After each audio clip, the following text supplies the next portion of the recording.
Hi, welcome to the Market Alert for Monday the 12th of June 2016. So on Thursday we had the UK elections, and on the overnight the market moved lower.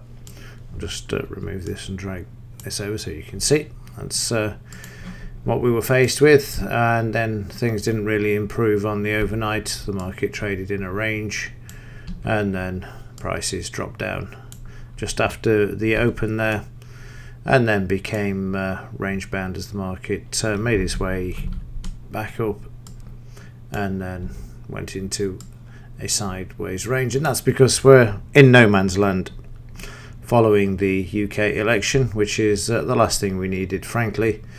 And there's also the prospect now that May will have to resign. The whole thing's a mess, and personally the best thing they could probably do is have another election. So the good news is, I suppose, it's going to create some sort of volatility with speculation going forward over the next few days and also the next few weeks. In the daily chart we can see the market moving sharply lower, but coming off the lows. A bit of support there, and that's no doubt because May's been to the palace, said she wants to form a government in negotiations with the DUP, and the market has found some sort of comfort and solace in that at the moment. In the Dow for Friday, started off with the market moving higher. We had the buy signal. Market headed up to the resistance, and I warned in the note that I sent out that the market was likely to trade sideways following this, and it did for a while. Then it started to move lower, it broke out and then went back into a sideways move again in the overnight before then moving lower once more. As I said, the only trade that I did was the first one on Friday. I was expecting the market to more or less continue along, along this sort of area, and then maybe a bit towards the close, but the market there with the Comey testimony, the market showed a bit more weakness there. And in the daily chart, an interesting price bar here for Friday, no doubts about that. We've got the market coming off the highs. In fact, let me just do this a bit so you can rescale the chart and see it a bit more. So we've got the market coming off the highs and sitting below Thursday's all-time high at 21,271. Also notice huge volume there as well for Friday. There's some selling in this. I would expect some weakness going into Monday, Tuesday and early part of Wednesday as well. And the reason for that is news. Now Monday we don't have any news, absolutely nothing at all, so the market could be fairly quiet. Tuesday we've got only PPI and CPI for the UK and US, sorry, PPI for the US.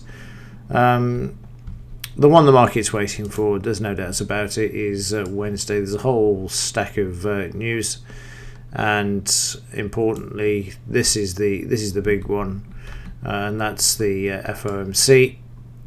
We've got the live press conference, and we've also got at the moment a forecast of interest rates increasing from 1% to 1.25. And the reason they're doing this is because they know by the end of the summer we're going to have carnage, and they will have something they can actually use to try and stem the downturn in the economy and also the financial turbulence that's going to be coming. There's by the end of the summer, the autumn, without a doubt, the whole world is a mess at the moment, and the only thing that's supporting the markets is the $1.5 trillion that the central banks have pumped into them from the beginning of this year. Let's have a look at the implied volatility before concluding. So the implied volatility, this moving down from 8.52 on Thursday to 8.33 on Friday, which is slightly odd given that the market moved sharply lower towards the close. But then again, no surprise either, as the VIX made a new all-time low as well on Friday.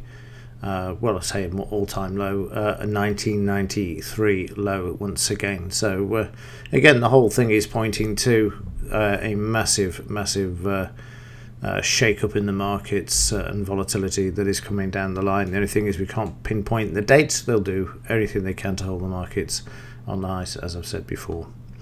Right, we'll see how the market opens on the overnight. Is there anything else to report? Then I'll do another quick update on Monday morning. But this is sort of the where we're up to so far from Friday and into the weekend. So that's it so far in this one. Anything else to report, we'll let you know. Other than that, thanks for watching. See you in the next one.